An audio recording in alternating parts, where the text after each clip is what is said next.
Shalom, Israel, Shalom, Shalom. Brother Naquam, watchman for Israel, coming back at you with these precepts and another cold cut, giving, of course, our honor and glory to Yahweh by Hashem Mashiach, Malaki Bashai.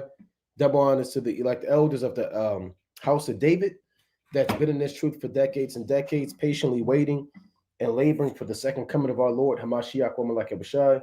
A hearty, mighty Shalom to all of the mighty men of the Most High God who are out there on the highways and byways, pushing this truth, magnifying the ministry, presenting their bodies as a living sacrifice, and enduring all things for the elect's sake. Shalom, shalom. Shalom to all of those men that may not be out there in the highways and byways as of yet, but they're working on it. They're getting built up in the spirit. They're praying, they're fasting, they're studying, they're being diligent and abounding in the work of the Lord. Shalom to those men. Shalom to the Akwat out there, the sincere sisters out there, holding it down in the households, moving in the spirit of our righteous foremothers. Shalom to those sisters, zealous in the spirit. Shalom to the ancient men, the children, and the elect of Israel scattered abroad throughout the four corners of the earth. Shalom, good life. 925, Brother Azariah. Shalom, King. Brother Believe. Juliet 18. Don Israel. Yvette McKellar. Divash Branch. Kyoko Banayamyan. Yashab Rael, right? And everybody else tuning in and that will tune in, Lord willing, through the spirit and power of Yahweh. This is Gladiator 2, biblical review, and the collapse of the Roman Empire. So they just came out with the movie, the director, Scott Ridley, he came out with the movie Gladiator 2. If you've seen Gladiator 1, you've seen it. And you have to watch these movies with the biblical lens. You have to go into these movies because there's a lot of historical accuracies. And then if you're in tune with the spirit, you'll be able to see the inaccuracies within these movies. And you'll be able to see names. You know, you hear names in these movies, Marcus Aurelius, Macrinus. You hear men of the Septimius Severus and that dynasty, the Severan dynasty. All these different men. And we're going to go through these different men through the spirit and power of Yahweh Shai, and show you that a lot of things that were documented in that movie are actually found in the Bible. And if you haven't seen the movie, then watch the movie, right? You hear a lot of things that should stir your mind up about the precepts, the way they talk about Rome, how it allures the people and captivates the people. And I was sitting there watching, I was thinking of a lot of precepts, through the spirit and power of Yahweh Shai concerning that. Right now, let's go to this real quick. Now, what these scholars do, and here's the movie, right? Gladiator 2, right? Gladiator 2. It picks up, I believe, 16 years after the original movie. Now, there's a lot of spiritual and biblical foundations within this movie. Let's go to Ezekiel chapter 28 real quick. Now, first, a lot of these Edomites, what they do when they make these classical pieces, these movies, they take their time and they spend years hiring researchers, consulting with archaeologists, anthropologists, historians, and they hire chief men who specialize in the timepiece and in the period that they're making a movie about. That's why when you look at these movies, a lot of times you'll think that you're actually there. You thought that you was actually in the Roman Empire. From the dress that they have, the people wear the tunics and the silk, to the statues and the architecture, right? To the cinematography, you might have thought that you was actually there. Now, this is Ezekiel chapter 28 and 1. The word of Yahweh came again unto me, saying, Son of man, say unto the prince of tyrants, thus saith Yahweh, behold, because thine heart is lifted up, and thou hast said, I am a God. I sit in the seat of God in the midst of the seas, yet thou art a man and not God, though thou set thine heart as the heart of God. Why? Because our forefathers have prophesied about the so-called white man's intelligence, his understanding that he has, right? The Lord's his God-like complex, right? Who thinks that he's God through his artwork, his actions, his religions, his science, his willingness to conquer and subdue all people and have them submit unto him and his laws and his statutes and his ordinances, as if he's the Most High. Now the Lord said in verse 3, behold, it's like you, behold, thou art wiser than Daniel. There is no secret that they can hide from thee. Because the so-called white man knows things that Daniel didn't know about, right? The so-called white man is able to open up the records. He has more access to history, information, records, tablets, documents. He has science. He has missiles. He has bombs. He has night vision goggles and bullets and ammunition, and he has intelligence and satellites. He has these things that Daniel never knew about. There is no secret that they can hide from thee. That's why when you watch a lot of these movies, what Esau did was Esau, he conquered all nations that have been before him. So when the Assyrians conquered the Egyptians, and when the Medes and the Babylonians conquered the Assyrians, and then the Medes was in power, then the Persians took the Medes down, and they took the Babylonians down, and the Greeks came into power, the Romans came into power. Once a nation takes down another nation, what they do is they take their records and they learn the strengths and the weaknesses. They take artifacts, they make libraries, they make these different monuments about the nations that they have conquered. And what Esau did was he searched out the ends of the earth and found out all there is to know about all of the ancient nations, what their strengths are, what their weaknesses are, what they prospered in, and what they failed in. You know, so you can't hide much from this devil, man. Right? Let's go to Jeremiah chapter 49 real quick. This is Jeremiah chapter 49 and verse number 7. Concerning Edom, thus saith the Lord of hosts, is wisdom no more in Teman? Is counsel perished from the prudent? Is their wisdom vanished? Right now, Salakia, the Most High is letting you know that the so-called white man actually has a level of wisdom.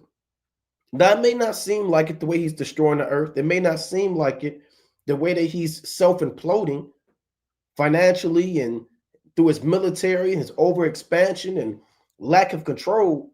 But this devil works directly with the spiritual demon Satan to acquire information and knowledge. They can clone people. They can make a baby inside of a Petri dish. They can do all types of stuff. They can shapeshift the man to turn a man to a woman. So they have understanding that the Most High is going to take away. Now, they sought out those ancient records, right? They sought out those ancient records. Let's go to let's get this account real quick concerning in the book of Esther, right? I want to get this. I was thinking of this precept, right? This is Esther chapter 12. It's like you. Esther chapter 2 and verse number 23. And when inquisition was made of the matter, it was found out. Therefore, they were both hanged on a tree, and it was written in the book of the Chronicles before the king. So when Mordecai delivered the king from the hand of the assassin, the men that wanted to assassinate him, what the Persians did was they took the records and the feats and the actions of ancient men, and they documented them in the book of Chronicles. Now we have Chronicles. We have First Chronicles. We have Second Chronicles. Every nation has a book of Chronicles. The so-called white man has a book of Chronicles. You're not going to be able to buy that book on Amazon for $9.99. You're not going to be able to go to your local public library and buy the Edomite book of Chronicles with all of their feats and acts that they have done subduing the children of God. So every nation, even the Persians, had a book of Chronicles, you know, concerning their records that they have done and the men that were under them and what they have done. So the point is, a lot of these directors, they seek out these matters. They seek out the understanding of these nations, and they'll actually put a movie together, man. Right? They'll search out the Chronicles, because these guys, man, a lot of these guys are hired by these elites to put these movies together, man. You know, for sorcery purposes, to bewitch the minds of the people, to push a particular agenda, predictive programming. So a lot of these guys, man, they have to get a lot of funding, you know, from men and powers above them. So when you watch the movie Gladiator, right? Doing a simple Gladiator 2, rather. Now, it was a decent movie, right? Only because we're in its truth and we're able to look at it and see particular precepts. It was a good follow-up from the previous movie, Through the Spirit.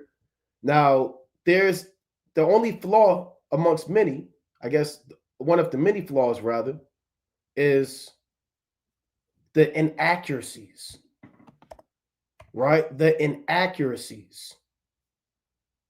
Historical inaccuracies were extremely high in this movie. Now, one thing they did get right was making Rome look like Rome. And they had freaked out sodomites, man. They had little boys on leashes. They had the catamites. They had the male prostitutes. They had the whoredom out there, the drunkenness, the revelry. You would have thought that you was in damn New York or DC when you watched the movie, man. So that part they did get right. They made it seem like you was actually in ancient Rome. Now, believe it or not, we are in modern day Rome. You are in modern day Rome. Rather you live in Chicago, rather you live in Kansas City, rather you live in Portland, Oregon, you are in modern day Rome. Now, first we're going to touch on a few points. I'm going to touch on a few quotes that they actually said. I'm going to paraphrase. Now, when you watch the beginning, if you didn't see the movie, then hey, look, spoiler alert, how they say, man. I'm going to just spill the beans. I'm telling a movie, man. So if you don't want to, get the spoils, then you might not want to watch this. You might want to watch the movie, then watch this. But hey, we're not going to hold back. So one of the things that they said is in the beginning of the movie, you had a military conquest. You had a general, right? And you had the 2 Roman consuls. Now, when they were conquering Numidia, they actually said, one of the guys said that we're going to fight for our lives. The Numidians, they were barbarians.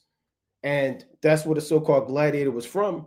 And he fled from Rome. They sent him out there. And he actually came out and said that everything that Rome has, they have stolen it from free countries. And that's true, man. He actually came out and said that.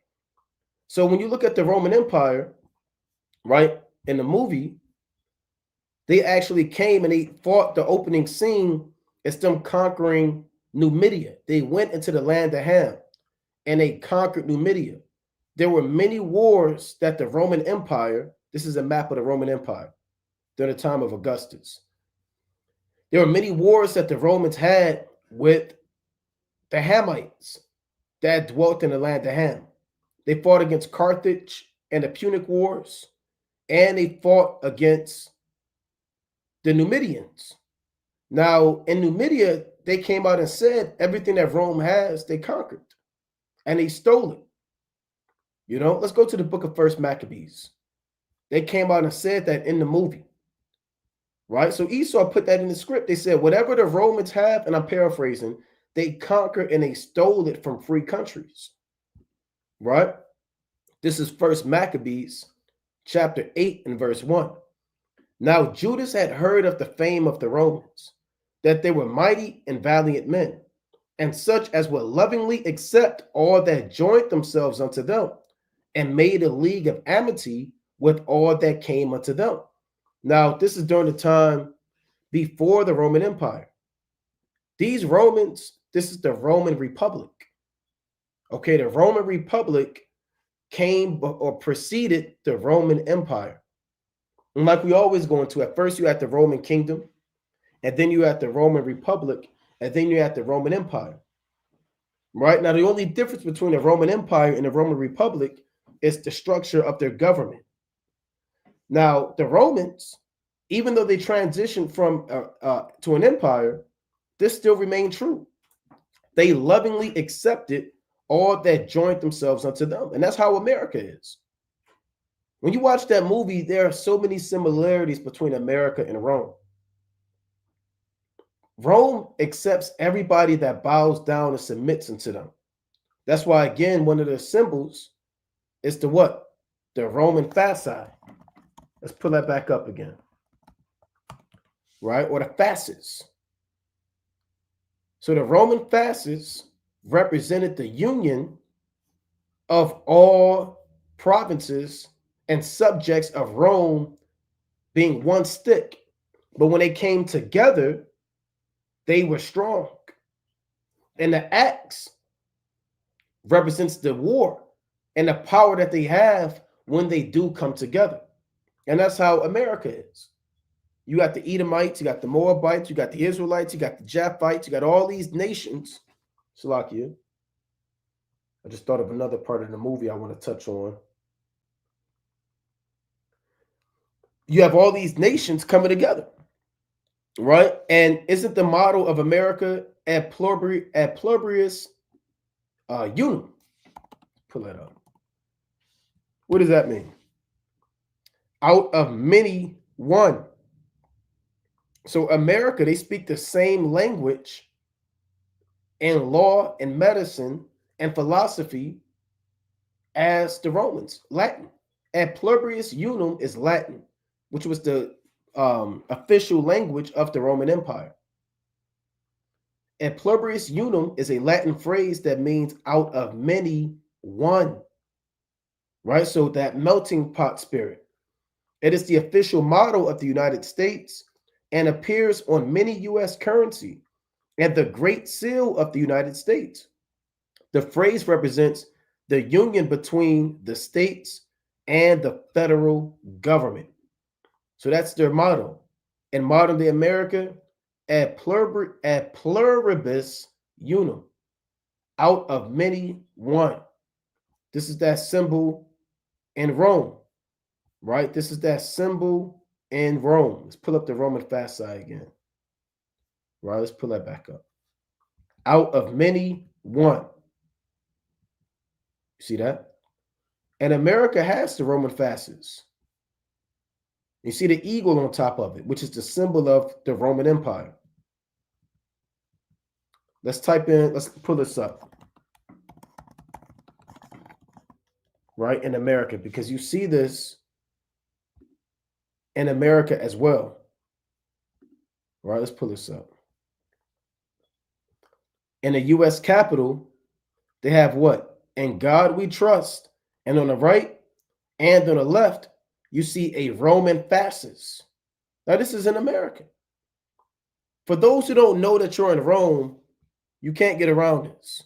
You can't get around the fact that they have taken the language of Rome and they have taken on even the philosophy and the motto of Rome. Look at Abraham Lincoln. And what does Abraham Lincoln have at the memorial? What is his right hand on and his left hand on?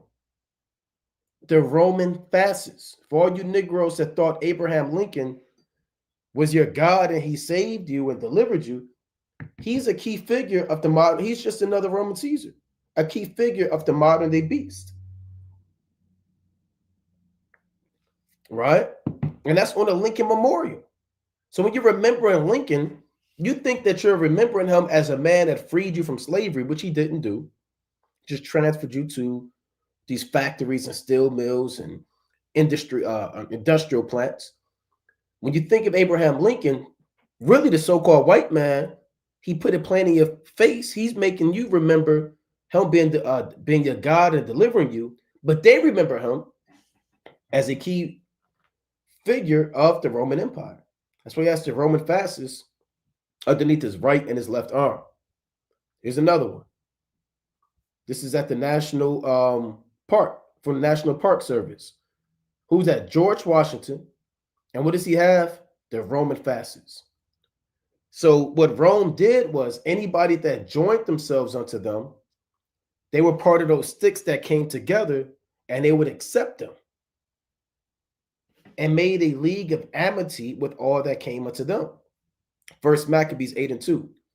And that they were men of great valor. It was told him also of their wars and noble acts which they had done amongst the Galatians, and how they had conquered them and brought them under tribute. Now, when you watch that movie, they made that Roman army extremely mighty. They made them come off like they couldn't be stopped.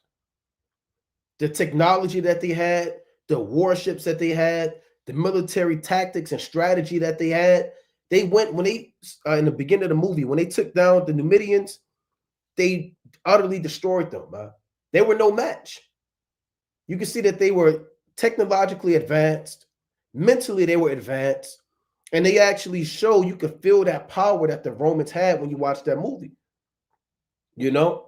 And they really put that spirit out there like they were, untouchable. Now, the Roman Republic, they started conquering other nations. All right, let's read on. Verse, let's pull this up about the when the Romans took down Roman Galatian wars. Right, it goes back to the word Gaul. All right. So the Galatian War was a war fought in 189 BC between the Galatian Gauls and the Roman Republic, supported by their ally Pergamum. So that's what First Maccabees is talking about, how they took down the Galatians. Those are called the Galatian Wars. The Roman Republic taking down the Galatians. All right, and we're not going to do an in-depth breakdown on that, but this is how they came into power.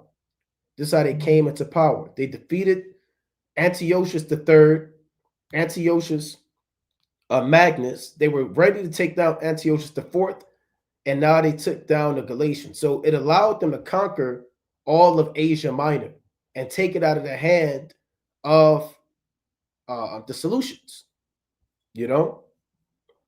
Take it out of the hand of the Seleucids, who are pushing this way.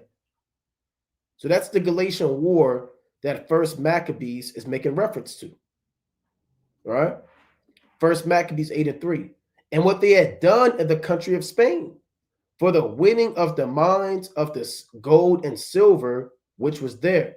So the Romans actually went into Spain, right? Let's type in Roman Hispania. And you had Hispania Citerior and Hispania Ulterior, which were the main two provinces of Rome. All right? Which were the main two provinces of Rome. Right? So I want to jump down a little bit. Okay, here's what we want. Roman armies invaded the Iberian Peninsula in 218 BC. Iberian Peninsula is Portugal and Spain, right? And used it as a training ground for the officers and as a proving ground for tactics during their campaigns against the Carthaginians, the Iberians, and the Lusitanians, and the Galicians, and other Celts, right? So First Maccabees has real historical accounts.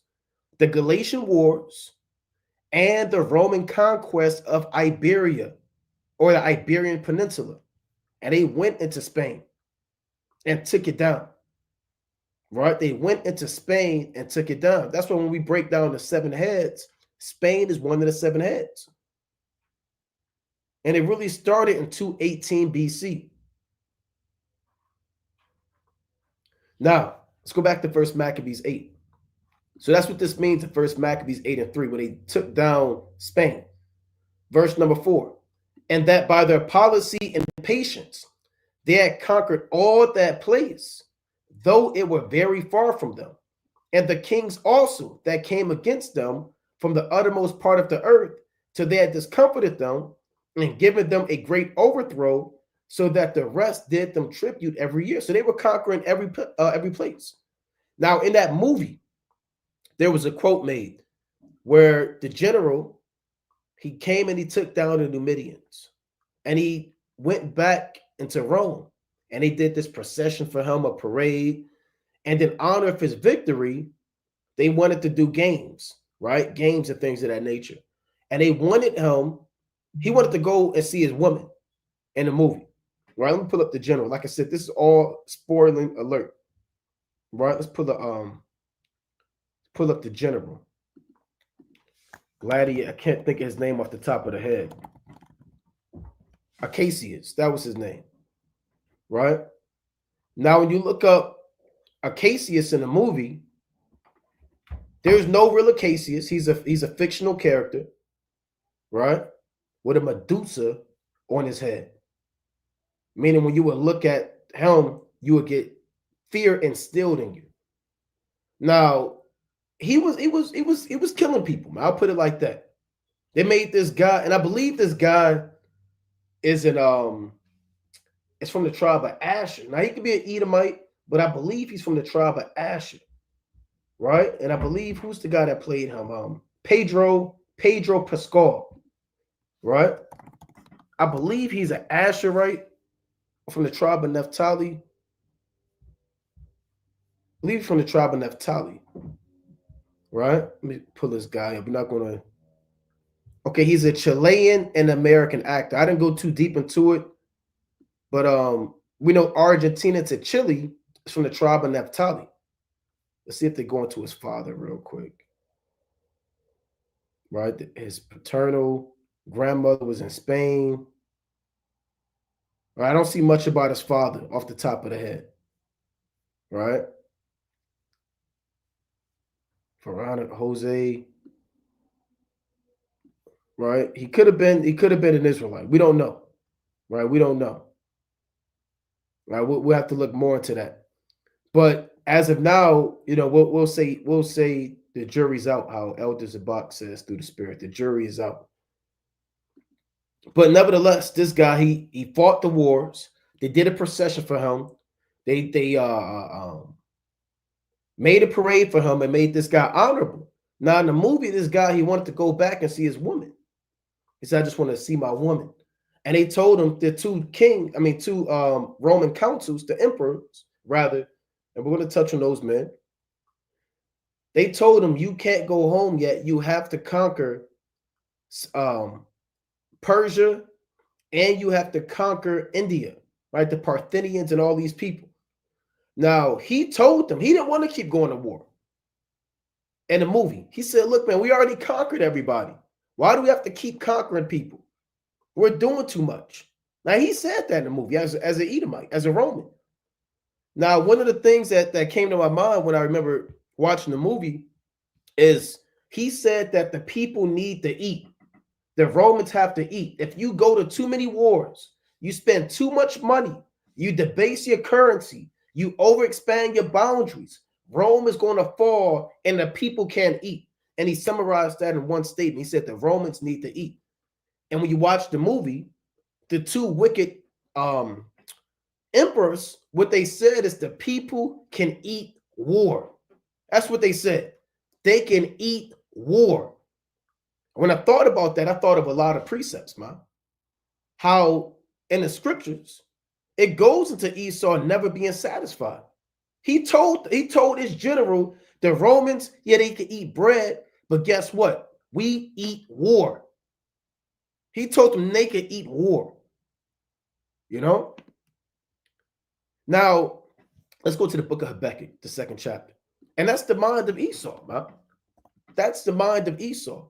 Now, he also, before I forget, the Gladiator, he also said that the Colosseum, the Roman Colosseum, was essentially an altar where the Romans would do sacrifice to their god of war, right? They made the Colosseum, he essentially made it a god and made it an altar.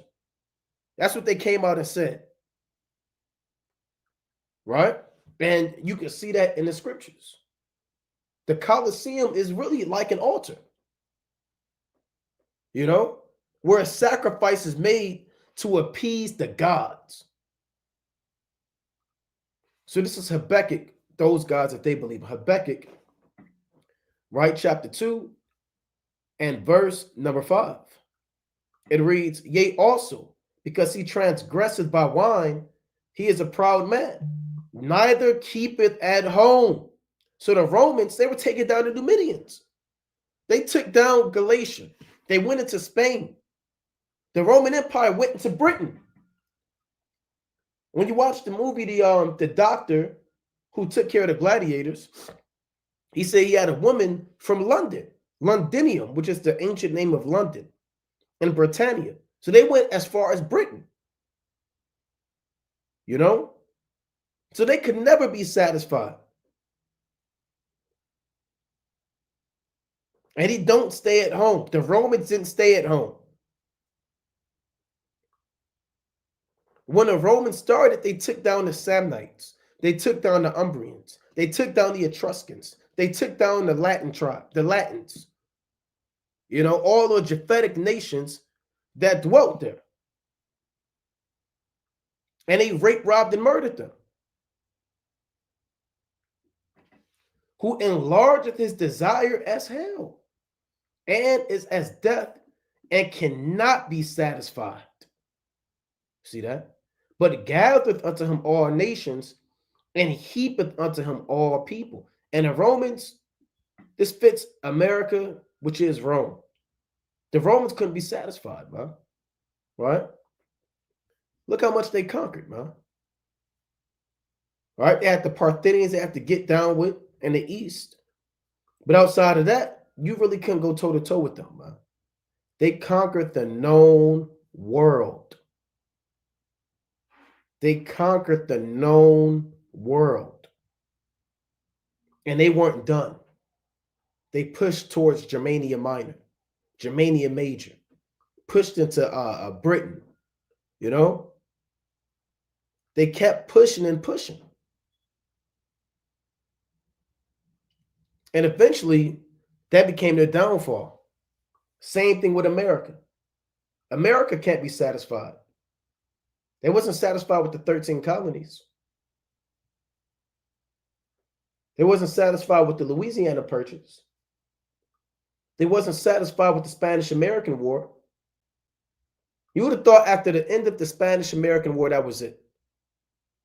But imperialism is a demon. Imperialism is a demon. And that was something in the movie that they mentioned, right? Imperialism is the practice of extending a nation's power and control over other countries or peoples, right? Imperialism is a state policy, practice, or advocacy that involves using power to gain control of other territories and peoples. It can involve military, economic, or diplomatic power. Here's motivations. Imperialism can be motivated by a desire to grow in wealth, a sense of superiority, or a belief in superior culture or religious motivations. And that's Rome, huh? Right? That is Rome spreading themselves toward the whole earth. See that? Free Cuba, remember the main. These are the political cartoons. Look at this. Look at Theodore Roosevelt, so-called white man, right? I believe that's him, who got his feet all over Africa, from the south to the north, controlling it. That's imperialism. Look at the so-called white man, eating up the earth. Turkey, eating it up. Burma, eating it up. Afghanistan, eating up the earth. Look at this one. So they would make political cartoons. France and England, Napoleon, the kings, you know, about how they could never be satisfied. And they would rape, rob, and murder till they never, till they had enough, man. And they can never have enough. Right? See that? And nobody practiced imperialism more than the Romans. More than the Romans. Now that's Theodore Roosevelt right there, who conquered all of damn the Caribbean, man. Big stick in the Caribbean Sea. Right? Now we're not going to read this whole thing. Right? We're not going to read this whole thing. But you can read about their policies, man. Now check this out. Check out his big stick policy. He said, and he had the open door policy. Now, these policies are found in the book of Daniel, the 8th chapter. The open door policy says pretty much, if you want to do trade with China, you got to go through us. That was the open door policy. So all nations, if they want to build up in wealth, you have to go through America. You know, Germany and England and France. Then you had the big stick policy. Put up the big stick policy. Roosevelt liked the idea of increasing America's influence and power in the world. He wanted to flex American muscle around the world. His ideas would be summed up as the big stick policy. The idea that the U.S. should speak softly but carry a big stick. Now, there should be a lot of precepts that come to your mind. This is what the Romans did. Speak softly, but they carry a big stick. Let's go to Revelation, the 13th chapter. Right? Let's go to Revelation chapter 13 and verse number 11. This is Revelation chapter 13 and 11. And I beheld another beast coming up out of the earth, and he had two horns like a lamb, and he spake as a dragon. So that's America, right? They speak softly. They speak like a lamb. They act like they don't want no smoke. They're there to save your country from malaria, from sleeping sicknesses, to pave streets and build up hospitals and colleges. And they act as if they have your best interests at heart. But they carry a big stick, man. They'll beat you down, man, if you don't comply with them speaking softly. So they really speak as a dragon, meaning violent, very violent and full of war. Verse number 12. And he exerciseth all the power of the first beast before him, and causeth the earth and them which dwell therein to worship the first beast, whose deadly wound was healed. So America, their two horns like a lamb is their religion and politics. And their policies, like the open door policy, the big stick policy, policies that they put out in Cuba, all of those represent one of the horns. That's the bone marrow, right? And for the religion, it's Christianity and those policies. That's the bone marrow for the other horn, you know? And what America does is they move just like Rome. They exercise all the power. Same imperialism. Like in the movie, when they were actually going to Rome, the gladiators, one of the gladiators, he started getting seduced by the Colosseum and all of the buildings in Rome. And the gladiator dude had to tell him, stop getting your rocks off, man. He told him Rome is a disease. That's what he said. He said, outwardly they look good, and I'm paraphrasing, but he said, Rome is a disease. But if he didn't tell that guy that in the movie, he was getting drunk. He was looking at the buildings and the architecture and the Romans and how they dressed and what they ate. And that guy, he was blushing. He was getting riled up. But the dude had to check him and say, stop getting drunk off of Rome. Now, he didn't say it just like that, but he told him, don't believe everything you see. He said, and I do remember, he said, Rome is a disease that infects everybody it comes in contact with. And the first thing I thought about was America. And America is a damn disease, a cancer on earth that infects everybody that it comes in contact with, man. That's what imperialism is about. Spreading a disease on the earth. So Rome is being worshipped. And America, they're making you worship Rome again. UFC matches, Super Bowls, NBA finals, being a republic, a Democrat, right? Classes, upper class, middle class, plebeians, patricians. These are the same spirits back on the earth, right? So they exercise all the power of the first beast, which is the Roman Empire. And he causes everybody on the earth to worship Rome. So if you're not worshiping Yahweh in the name of his only begotten son, Yahweh Shai, you are worshiping the beast. You are worshiping the beast, right? So again, I want to go back to this quick policy, the big stick policy that he had, right? Let's go back to this real quick, right? So it reads, his ideas, meaning Theodore Roosevelt, would be summed up as the big stick policy.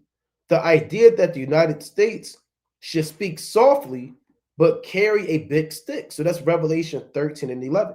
There's also Psalms. Let me get another quick precept on that. Psalms 55, right?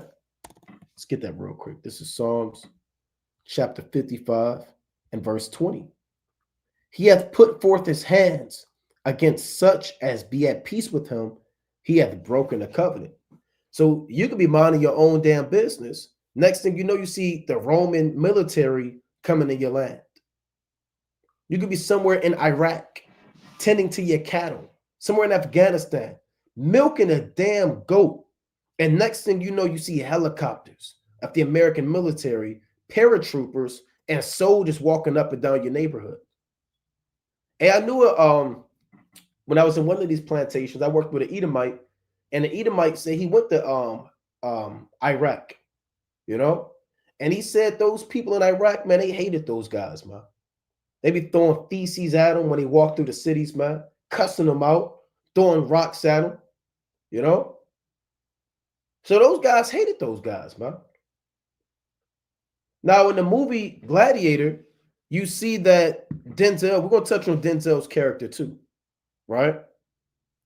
But Denzel Washington in the movie, who played Macrinus, who was also a Roman emperor that we'll touch on, who was a Jake. A lot of these Edomites got mad that Denzel was in the movie. Well, in the movie, they did a beautiful job because they made it accurate to a degree where they put a lot of Jakes in the movie. Now, there was a lot of inaccuracies, but one thing they did get right amongst a few things I'll say is they got the point right that Jake was in the Roman Senate, right? So they had senators, and some of the senators in the movie was brothers. They had the Roman army. Some of those captains and soldiers were brothers in the movie. So they did get that right. They did their research. So all you Christians who bring up Acts 10 about Cornelius, go watch Gladiator. Why would they go and take Jakes and put them in the Senate if it wasn't real? These movies, they have to be accurate. Their reputation as a director and a producer is on the line. So if things are too far-fetched, it ruins their credibility and their money. So they go through great lengths to make sure that these movies are accurate as much as they can. Like I said, there are some inaccuracies we are going to touch on, but they did get it right where Jake was all up and down in the movie. You know? Now, the point is, Esau, he'll go to war against you, man. And then in the movie, the Numidians, you could feel that they hated the Romans. So Denzel Washington character, he looked at the Edomite, the gladiator, and he told him, you have rage in you. You have rage in you, and you hate the Romans.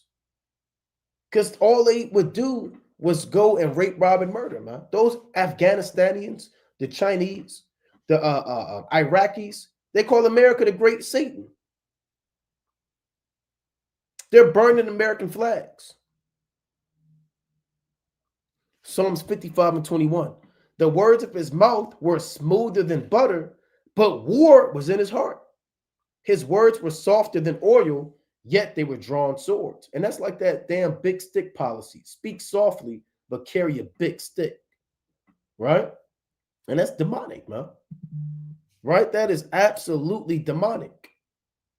Now, I'm going to finish this, then we're going to move on. So big stick policy, it says, this meant that while he promoted peace, which is the speak softly part, he also encouraged the United States to use force and police power to defend what was important to them if necessary. Right? So he said, lie to the people, deceive them, rape, rob, and murder. So you can't make this up. It's in the Bible. Psalms 55 and 20, Revelation 13 and 11, Proverbs 26 and 25. When he speaketh fair, believe it not, for there are 7 abominations in his heart, whose hatred is covered by deceit. his wickedness shall be shown before the whole congregation.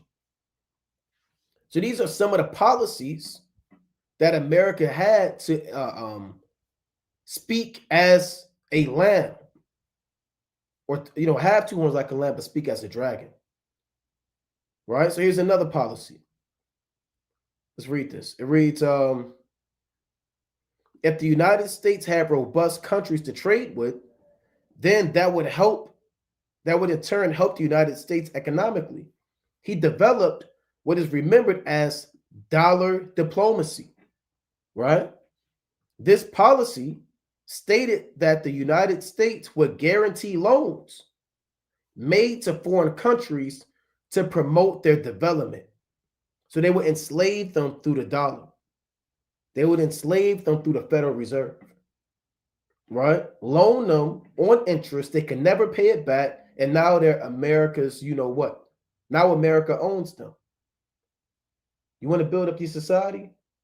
You can't trade sticks and stones. If you want to get up here like these other nations around you, you better take this dollar. But if you take this dollar and you want to, do things, you're going to have to accept our policies. You're going to have to accept a little bit of this. Accept a little bit of this. We're going to put a gay bar over here.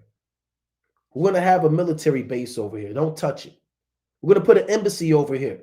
Don't touch it. The money we loan you, it's on interest. If you can't pay it back, we taking your land. We taking your gold. That's what they did to these people, man. That's what the Romans did. Let's go to Daniel chapter 8, right? Big stick policy, open door policy, dollar diplomacy. Let's go to Daniel chapter 8 and 25. It reads, and through his policy also he shall cause craft to prosper in his hand, and he shall magnify himself in his heart, and by peace shall destroy many. See that? So by his peace, he's really killing you. That's that. We're going to speak as a dragon. He also shall stand up against the prince of princes, but it shall be broken without hand. Right? So that's plain. So in that movie, you can see the Roman imperialism. Now, one of the inaccuracies that they had is they show them conquering Numidia. Now, Numidia was already essentially taken over by the Romans. So that's one thing they kind of got wrong. They said we conquered conquered Numidia. Numidia was already in subjection at the time. So that's one thing they did mess up on, right? That's one thing they did mess up on. If you look up Numidian, right? Let's just type in Numidian Roman Empire. All right. Let's see. Let's just type this. Let's get straight to the point. During the Second Punic War, right, 218 to 201 BC, Massinissa, the king of Massael, defeated Syphax of the Massaeli to unify Numidia into the first unified Berber state for Numidians in present-day Algeria, which is North Africa. The kingdom became a sovereign state and an ally of Rome, and later alternated between being a Roman province and a client state, right? So Rome already had them in subjection. Now, during the time of the movie, you had Denzel Washington, you had men that came from the Septimius Severan lineage, the Severan dynasty. So one of the men he had, let's pull up Carcalla. All right, and let's type these guys in the movie for brothers that Carcalla and Gator, right, in the movie. Now, these are actual two figures. Now, in real life, these guys were Israelites. In the movie, they made them Edomites. In real life, Carcalla and Gator were Israelites. These were so-called black men that ruled Rome. But in the movie, you know, they got to throw that in there. They made these guys Edomites. They made these guys Edomites. A lot of figures of Rome were so-called black men. You had many so-called black Roman emperors, black politicians, so-called black senators, so-called black centurions, so-called black leaders of the Praetorian Guard. You had Israelite soldiers in Luke, the 3rd chapter. You had Cornelius of the Italian band. You had men of the Augustus band. Right? Let me get a quick precept on that. Let's go to Acts 22. And I'm going to touch on those two guys, but I want to get this real quick. This is Acts chapter 22 and verse number 28. Here's what the 27. We'll start at 26. We'll start at 25, right? So this is the Apostle Paul and Silas, I believe, getting arrested, and they're about to get tortured, right? And they're going to make investigation about what the hell is actually going on, right? Acts 22 and 25. And as they bound him with thongs, meaning ropes, Paul said unto the centurion that stood by, is it lawful for you to scourge a man that is a Roman and uncondemned?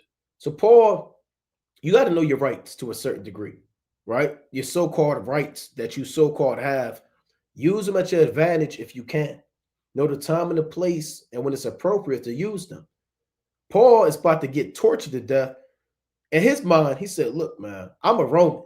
Did Paul always flex the notion that he was a Roman? No.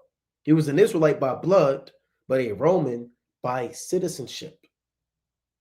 Now, in the movie, you can buy your freedom if you was an Israelite. You could be born a free man as an Israelite. Or being a gladiator, you could fight your way into freedom. You receive a wooden sword, a gladius. That's where the word gladiator comes from. The sword they fought with, which is a gladius, and they can obtain their freedom. Paul, he was a free-born Israelite. So he was a Roman because his father obtained Roman citizenship. Verse 26. And when the centurion heard that, he went and told the chief captain, saying, take heed what thou doest, for this man is a Roman. Then the chief captain came and said unto him, tell me, art thou a Roman? He said, yea. And the chief captain answered, with a great sum obtained I this freedom. But Paul said, it's like in Paul said, but I was freeborn. So Paul was a freeborn man, right? But this Israelite, this chief captain is an Israelite right here, right? And he had to buy his freedom. He had to buy his freedom. Now, he's a chief captain in the Roman army who bought his freedom. And he is an Israelite right there. That's what the Lord said. There is neither Jew nor Greek. There is neither bond nor free. You had Israelites in bondage, like Onesimus, who got free. And you had men like the chief captain who was in bond, but he became free. And then Paul was a freeborn Israelite. There's a church in the book of Acts, the 6th chapter, called the Church of the Libertines. Right? Let me get that real quick about the Church of the Libertines. And these Israelites became free. Okay? This is Acts chapter 6 and verse number 9. That's why it's important to go through this history. Right? Acts 6 and 9. Right? I'm trying to get this back. Let's see. Bear with me. I remember how to get this back to the regular format. All right, but let's see. What I did, let me go back. That's all right. I may try to fix it. That's not what I want. Okay. All right. Nevertheless, we'll figure it out. Right. All right, but this is Acts 6 and 9. It reads, and there arose certain of the synagogue, which is called the synagogue of the Libertines, and Cyrenians, and Alexandrians, and of them of Cilicia, and of Asia, disputing with Stephen. Now, Paul was from Tarsus of Cilicia, right? A city in the province of Cilicia. You had Israelites that were the synagogue of the Libertines. Let's pull this word Libertines up real quick, right? Libertines. Now it reads, here it is in the Greek, libertinos, and it reads, one who has been liberated from slavery, a freedman, or the son of a freedman. And if you meet a brother, rather he in the world and his truth, and his last name is Freeman, that's because he obtained his freedom. Either he bought his freedom or he was born a free man. You don't meet an Edomite whose last name is Freeman, Tanner Freeman, Chase Freeman, Ryder Freeman. No, it's always a brother, John Freeman, Willie Freeman, Thomas Freeman, because they obtained their freedom. They switched their last name from that of the so-called white man's, and they adopted Freeman. And we did that in the ancient world. So these men were free men. So it reads, libertine denotes Jews, according to Philo, who had been made captives of the Romans under Pompey, but were afterwards set free. And in the movie Gladiator, those men fought to obtain their freedom. And who, although they had fixed their abode in Rome, had built an altar at their own expense, a synagogue at Jerusalem, which they frequented when in that city. The name Libertines adhered to them to distinguish them from free-born Jews. See that? Who had subsequently taken up their residence at Rome.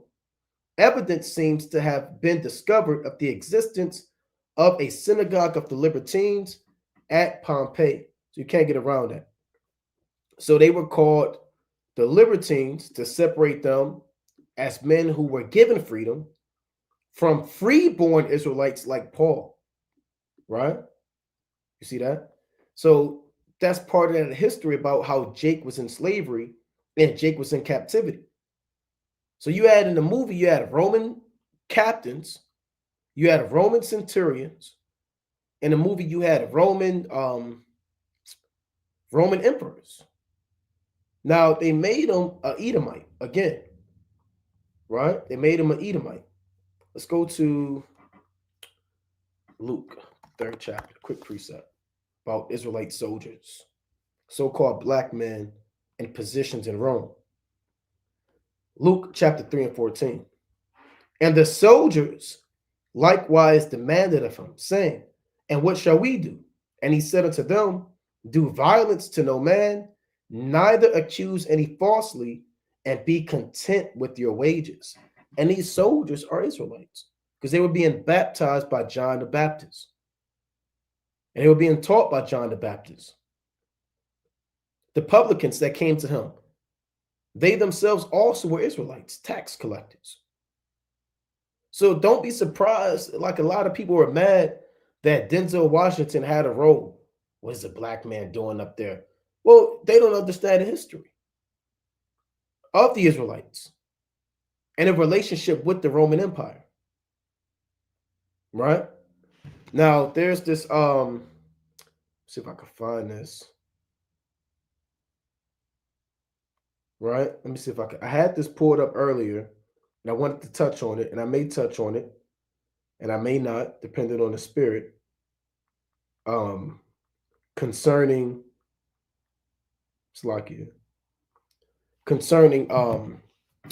Jake and their position in Rome. Now, the two Roman emperors in the movie, let's pull this back up. The two Roman emperors in the movie, let's pull this up. I thought I had them pulled up. Caracalla and Geta, they were actually Israelites. But in the movie, they had them as Edomites. And these guys was off in the movie, man.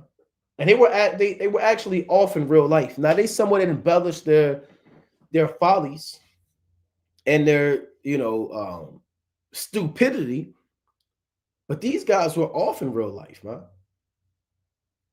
And they was two brothers. They were actually from the lineage of Septimius Severus, which was a so-called black man.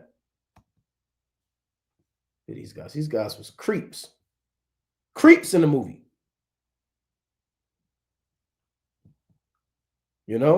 full of folly, insane men. Now let's show that these guys, first of all, they were actually Israelites. Second of all, and let's go into where they came from. Now this is Carcalla, right? That's this guy right here, right in the movie. Now this guy is a brother. You can see the woolly hair, the woolly beard, right? Woolly hair and a woolly beard. Now Carcalla, let's read this. Marcus Aurelius Antonius, born Lucius Septimius Bassianus, better known by his nickname Carcalla, was a Roman emperor from 198 to 217 AD. He was a member of the Severan dynasty, the elder son of Emperor Septimius Severus and Empress Julia Domna, right? Severus proclaimed Carcalla co-ruler in 198 during the same with his other son Gata in 209.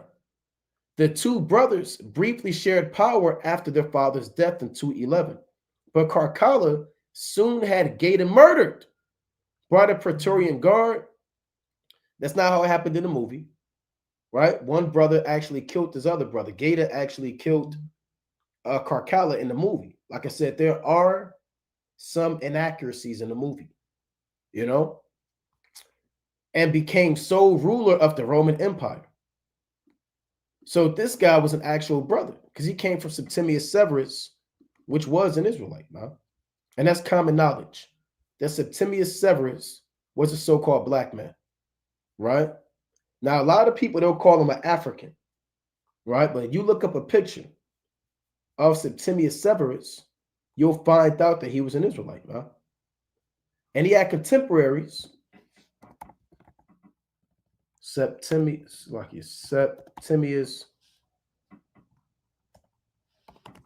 Severus, Claudius, Albinus, Persinius, Niger, all these men were so-called black men, right?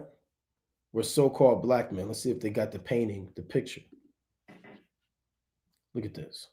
The African Roman Emperor Septimius Severus. And we know iconoclasm, the whitewashing and the destruction of images. It's like it was done by the so-called white man. But everybody knew that this was a so-called black man that ruled Rome. He wasn't the first or the last. See that? Look at this. This is an old icon of him. Look at him. So-called black man. Right there. All right. That's a brother. Here's another one with his two sons, Carcalla and Gata. So in the movie, again, they made them Edomites. But if you don't go and do that research, you would have thought that those were actual Edomites. Those was brothers. Look at this one. Roman bust of Carcalla. Look at this. That looked like somebody down the street, man.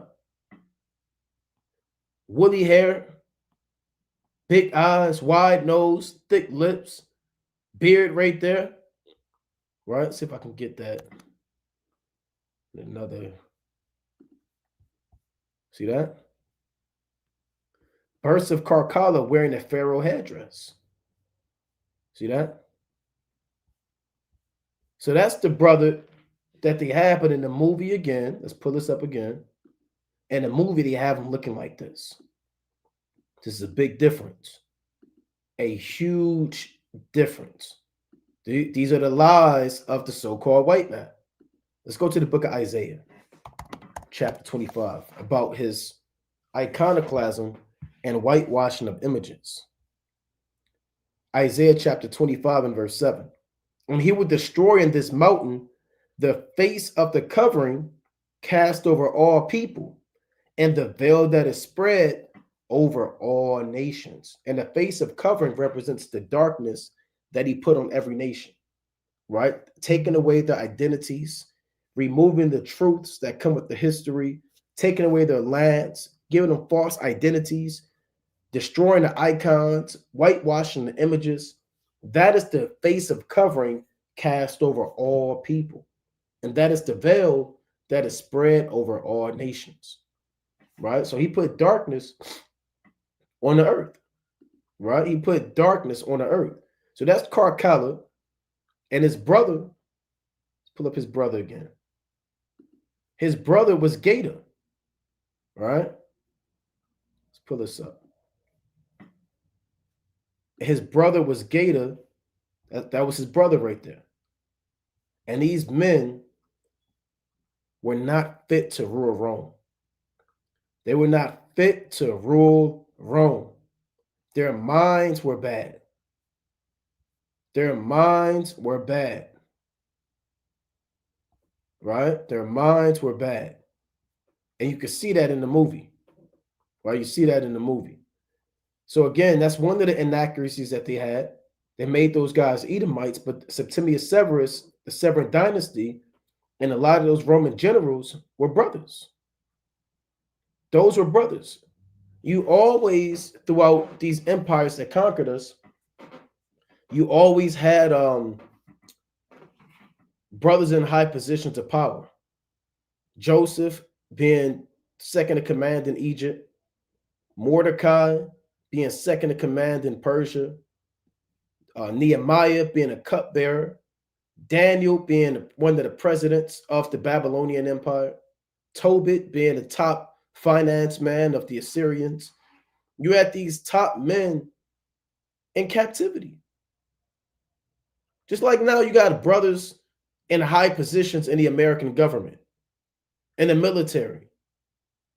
You know, some of the most prestigious generals in the American military were so-called black men. You know, Hispanic and Native American men. Now, another thing, they had Denzel Washington in the movie, right? Let's pull up Denzel,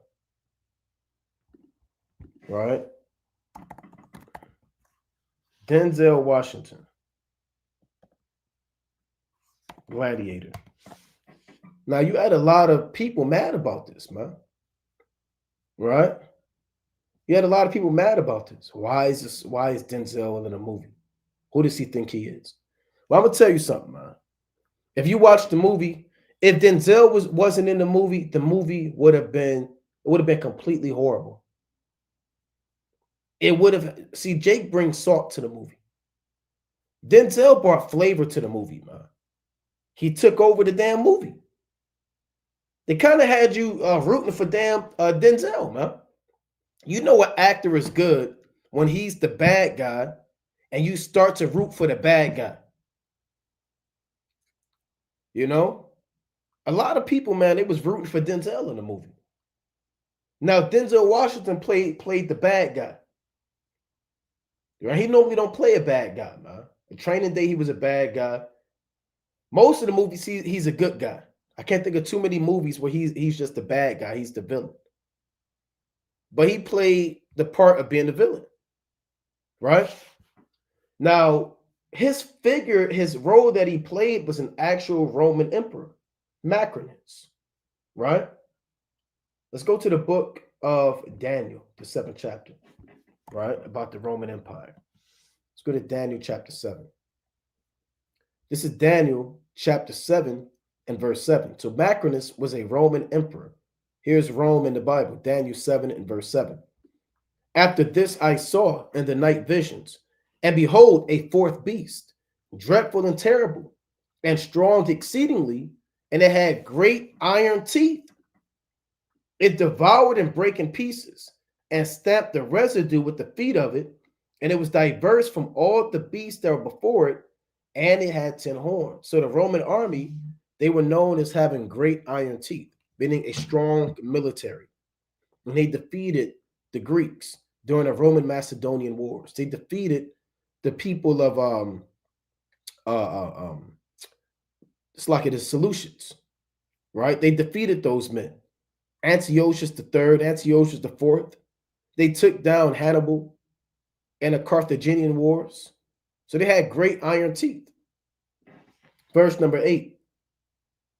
Actually, I'll rest right there. So this goes into that Roman Empire right there, right? The Roman Empire, and Macrinus,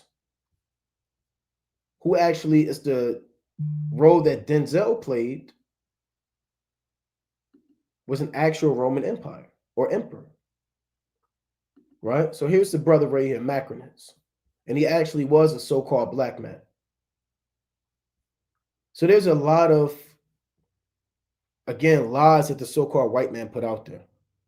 Marcus Opelius Macrinus was a Roman emperor. Now, he didn't get to be the Roman emperor in the movie. They kind of just made him kind of get close, but not really get there. And that's Hollywood. Hollywood has to be Hollywood. You can't expect everything to be 100% accurate. They're going to have some truths in there, some hidden symbols and things you want to look out for, but everything isn't going to be 1,000%. So he was a Roman emperor who reigned from 217 to 218, jointly with his young son, Diadu Menenius, born in Caesarea in Algeria, in the Roman province of Mauritania, Caesar Renessus, to an equestrian family of Berber origins. Equestrian meaning they bred and dealt with horses in the military. He became the first emperor who did not hail from the senatorial class, and also the first emperor who never visited Rome during his reign. Before becoming emperor, Macrinus served under Emperor Caracalla. And they kind of show that in the movie. He was kind of working under him and looking out for him and putting him on game. And he kind of did that in the movie, As a Praetorian prefect and dealt with Roman civil affairs. He later conspired against Caracalla and had him murdered. And that was in the movie.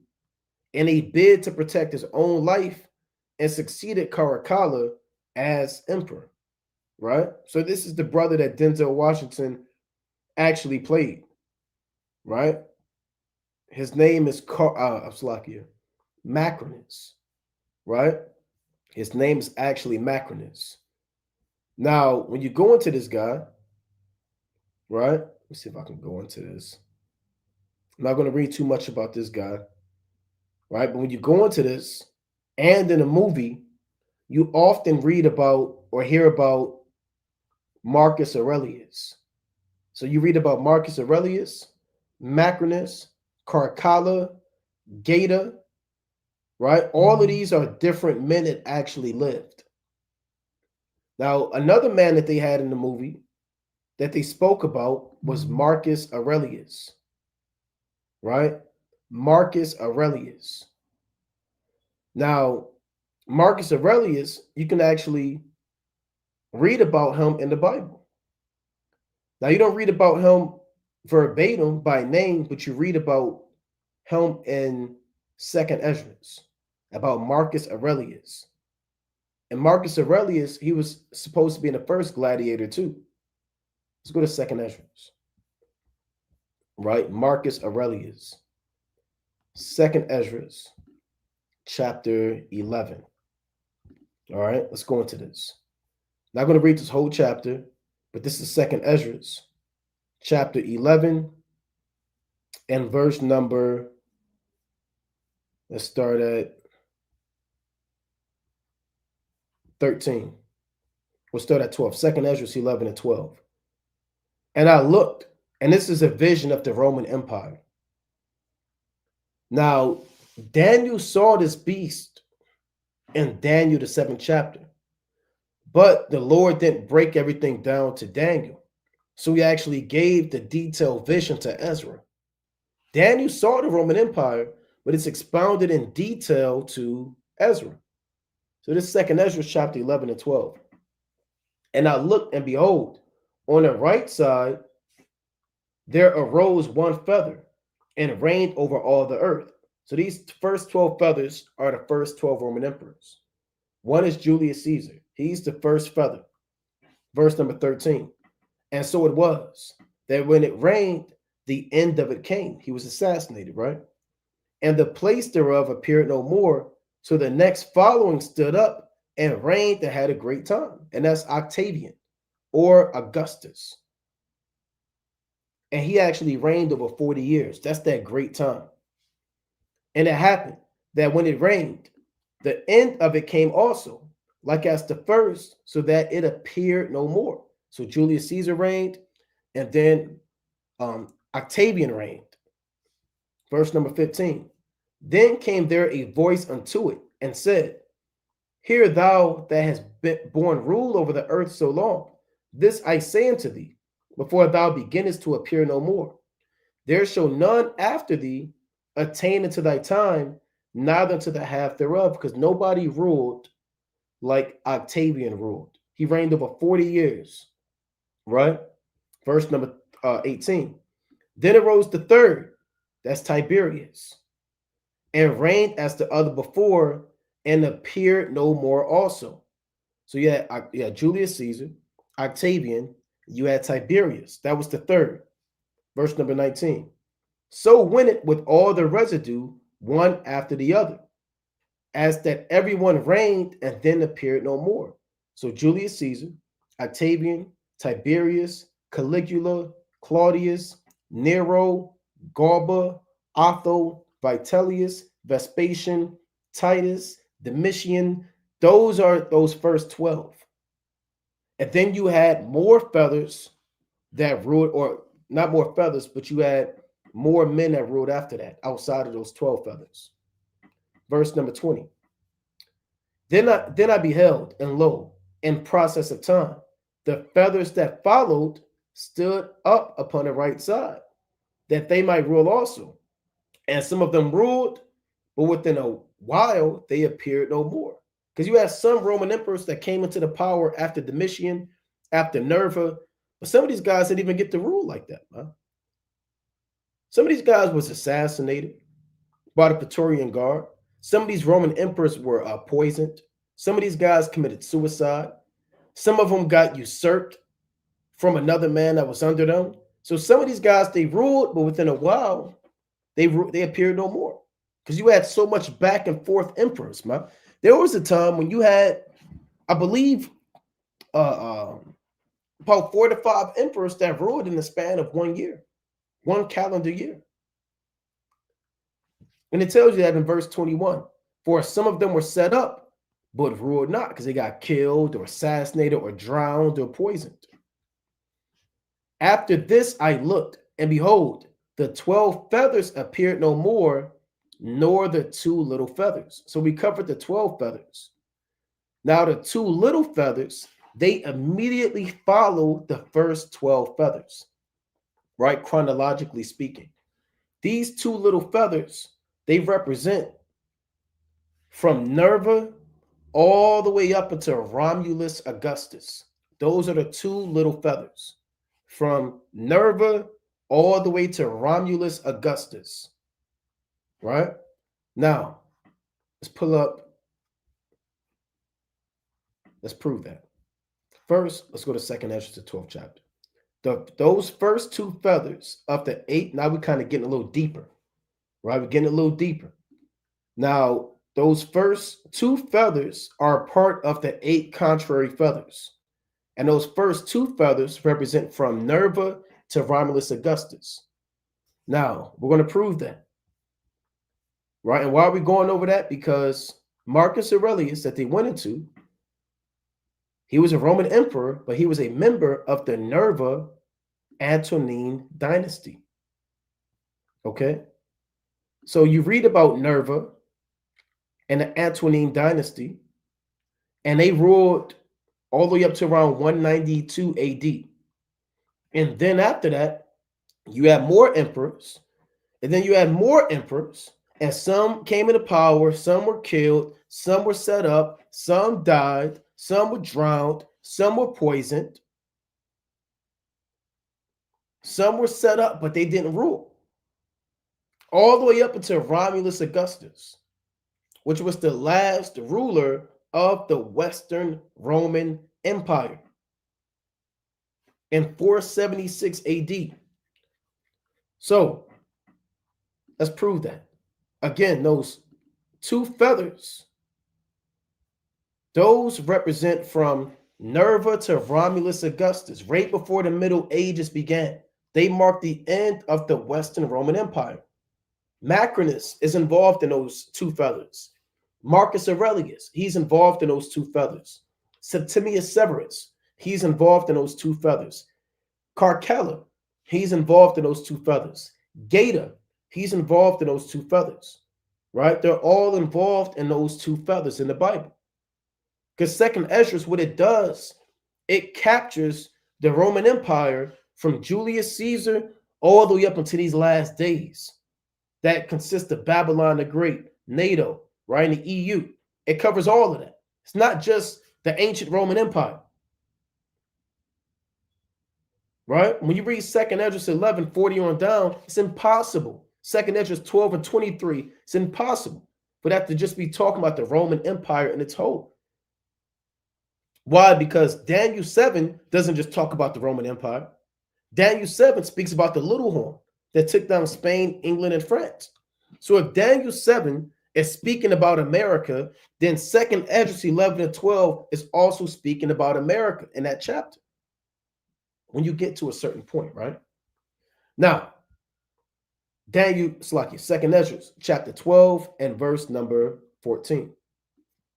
And the same shall 12 kings reign, one after the other. So 2nd Esdras 11, that's the dream. 2nd Esdras 12 is the breakdown. Those 12 feathers from Julius Caesar, Octavian, Nero, Galba, Otho, Vitellius, Vespasian, Titus, Domitian, those are the 12 kings that reigned, one after the other. Verse number 15. Whereof the second shall begin to reign and shall have more time than any of the 12. So that's Augustus, right? He had more time. And this do the 12 wings signify which thou sawest. So those are the first 12 feathers. As for the voice which thou heardest speak, and that thou sawest not to go out from the heads, but from the midst of the body thereof, this is the interpretation, that after the time of that kingdom there shall arise great strivings, and it shall stand in peril of falling. Nevertheless, it shall not then fall, but shall be restored again to his beginning. So you had something called the crisis of the 3rd century, right? The crisis of the 3rd century, where Rome almost fell, but it came back into power. It came back into power. Let's pull that up. We're not going to do an in-depth breakdown on that. Crisis of the 3rd century, right? The crisis of the 3rd century, also known as the military anarchy of the imperial crisis, was a period in which the Roman Empire nearly collapsed. The crisis ended due to the military victories of Aurelian with the accession of Diocletian, right?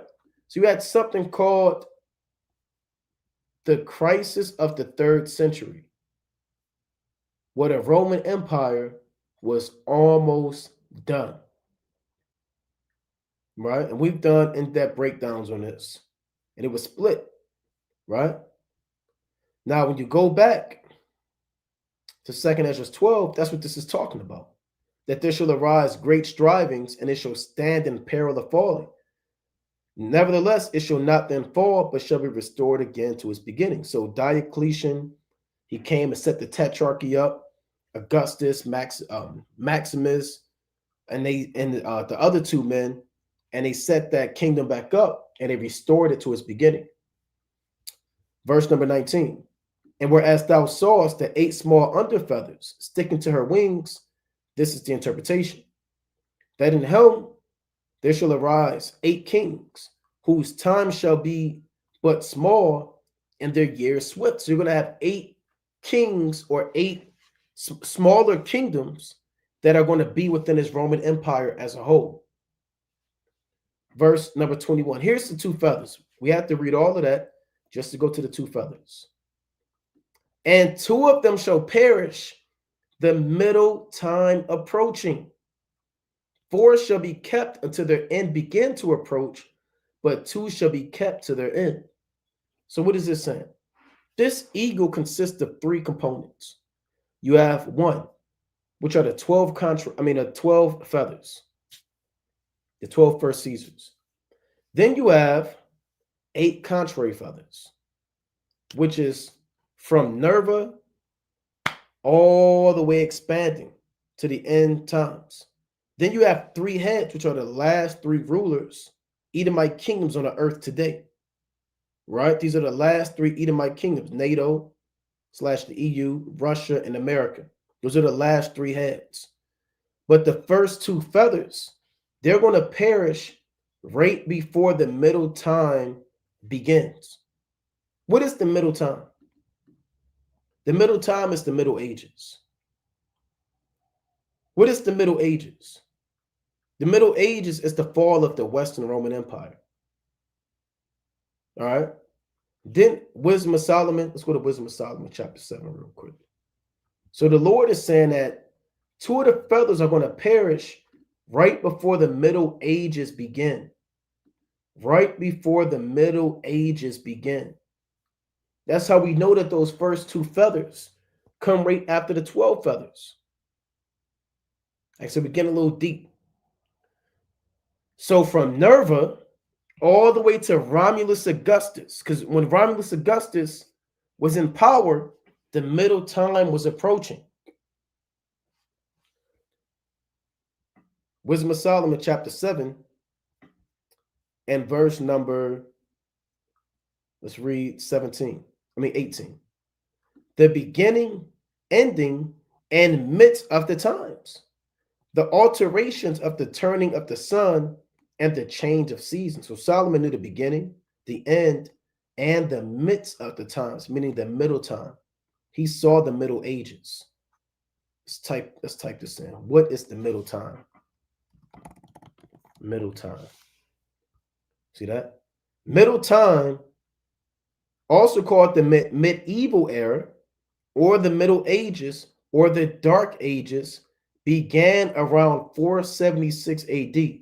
So God, the Most High, is telling you that you will have part of the Roman Empire in power all the way up until the middle time began, until the time of what? The Dark Ages. All right, let's read that again. 2nd Ezra, chapter 2 and 21. And 2 of them shall perish, the middle time approaching. So who was in power when the middle time was approaching, when the Middle Ages began? Romulus Augustus, right? Here's a list of Roman emperors. See if they give a whole list. They may not give the entire list. Let's pull up Romulus. See if they have them up here. Romulus Augustus, right, was a Roman emperor of the West from 31 of October 475 until September of 476. Let's jump down. The disposition of Romulus Augustus is also sometimes used by historians to mark the transition from antiquity to the medieval period. So when the Middle Ages began, Romulus Augustus was fading away. and the Western Roman Empire was finished.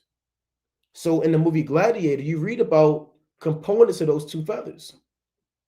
All those names we mentioned, Macrinus, Marcus Aurelius, Geta, Carcalla of the Severan dynasty, right? All those different men were part of those two feathers. So they're documented in the Bible, and they all died. They lived, they had reforms, they changed things, they assassinated people that came into power. And then ultimately, those two feathers would be given up to ghosts as the Middle Ages began. As the Middle Ages began. That was the fall of the Western Roman Empire. It's lucky. The Western Roman Empire fell in 476 CE, Common Era, when the last Roman emperor of the West, Romulus Augustus, was forced to abdicate to the Germanic warlord Odoacer. The empire's fall was marked by the loss of central political control of the division of its territory among several successor policies. So when they fell, the Dark Ages began. Now, somewhat ironically, Rome began with Romulus, allegedly, Remus and Romulus, and it ended with Romulus. Now, why, when a Western Roman Empire falls, is it begin the Dark Ages and nobody knows anything? That's what the so-called white man says. Well, we call it the Dark Ages because we don't know anything during that time period. We don't know what happened, who ruled and, what went down. No, they don't want to go deep into the Dark Ages because when the Western Roman Empire fell, Jake took 100% control of that entire empire. They took 100% control. They had the Eastern Roman Empire, and they also took control of all of Western Europe. So let's go to the book of Revelation, chapter 20. All right? Let's go to Revelation, the 20th chapter. This is Revelation chapter 20 and verse number 1. And I saw an angel come down from heaven, having the key of the bottomless pit and a great chain in his hand. And he laid hold on a dragon, that old serpent, which is the devil and Satan, and bound him 1,000 years. So they were out of power for about 1,000 years. That's how long the Middle Ages were, right? The Middle Ages spanned roughly 1,000 years, ending between 1400 and 1450. So they fell, the two feathers fell in 476 AD. The Western Roman Empire fell. Then they came back into power during the Renaissance. They came back into power during the Renaissance. So even though when you watch that movie, you can go into the prophecies and read about these different events on the earth, man. You can read about these different events on the earth. And again, in that movie Gladiator, let's pull this back up. Gladiator. It was a decent movie, man. Right? It was a decent movie. Now, again, we covered a lot of the historical inaccuracies they had, going into the prophecies and names and dates and, certain things. But they also had some accuracies in there, right? How they would fight at the Colosseum, different battles. They did their best with, man. They kind of even was inaccurate with some of the battles they had with the Trojans and all. They messed up on that too, but they had the armor was good, man. The cinematography, the dress was good. They had actual, attire that the ancient Romans would wear. It had a lot of CGI when you watch it with the damn baboon dogs and the the sharks and things of that nature. But still, they did their thing. And again, they had a lot of Jakes in the movie, man. They had Jakes in the Roman Senate. Now, I knew that I had a feeling that they would put brothers in the Roman army, but when you watch the movie and they had them in the Roman Senate, I'm like, they did their research. They did their research, man. Right? When it came to taking down these different nations and putting this stuff up, through the spirit and power of Yahweh Shem Yahushua. So with that, we're going to close up, giving, of course, our honor and glory to Yahweh Shem Mashiach Malak Yahushua. Movie, you could check it out on your own. Just watch it with a spiritual mind. Watch it with a spiritual lens. You think about Daniel, the 7th chapter. You should be thinking about Daniel, the 2nd chapter. You should be thinking about certain portions of Daniel, the 11th chapter that go into Pompeius, Linnaeus, and the Roman Republic. First Maccabees 8, First Maccabees 12, Revelation, the 13th chapter, Revelation, the 17th chapter, Second Ezra, the 11th chapter, Second Ezra, the 12th chapter. All these different chapters you should be thinking about and precepts concerning the beast and who they are and these Roman emperors. This should come to your mind. So with that, we're going to close up, giving, of course, our honor and glory to Yahweh Shema Mashiach Malak Yahushai. Most I willing you are edified. Kwam Yasham. Shalom.